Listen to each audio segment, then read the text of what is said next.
Okay, so what if I told you there's one single, incredibly simple rule that could totally change your conversations, deepen your connections, and just make you a way better listener? I know it sounds like a huge promise, right? But stick with me because today we're breaking down what's called the 20-second rule. I want you to think about the last conversation you had. Were you really hearing what the other person was saying, or were you basically just waiting for your turn to talk? See, we pretty much operate in one of two modes. First, there's listening to reply. This is our default setting, you know? It's when our brain is already cooking up our response, looking for holes in their argument, or getting our own story ready to go. But then, on the other hand, there's listening to understand. And this is all about just absorbing their message completely before we even think about what we're going to say next. Now, that whole habit of listening just to reply, hey, that's not some personal failing. It's practically the human default. We are all running this unconscious race to respond. But just how fast is that race? Well, let's put a number on it. 3 seconds. Yep, that's it. Research shows that within just 3 seconds of someone starting to talk, most of us have already switched off the understanding part of our brain. We're not really listening anymore. We're just busy crafting our own comeback.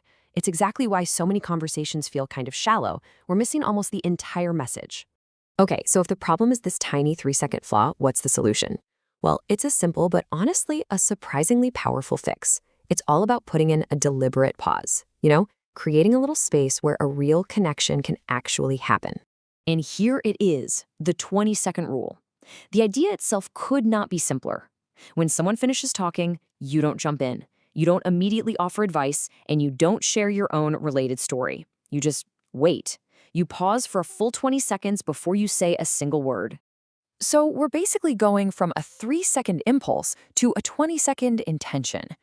Now, I get it, 20 seconds probably sounds like an absolute eternity in a conversation. And to be honest, it's going to feel like it at first. But that silence, it isn't empty. It's crucial processing time.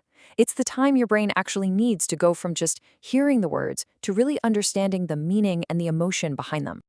And this isn't just about, being polite or patient. There's real power in that pause. So what is actually happening in that silence that makes it so incredibly effective? Let's take a look at the science of it all. This brings us to the big question, right? What really happens in those extra 17 seconds?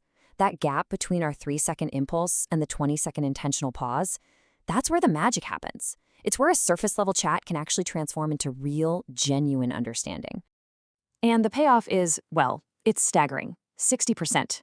Studies on this stuff show that by simply waiting those extra seconds, your understanding of what was just said can shoot up by as much as 60%. I mean, that's a total game changer. You retain more, you empathize more, and maybe, most importantly, the other person feels truly heard.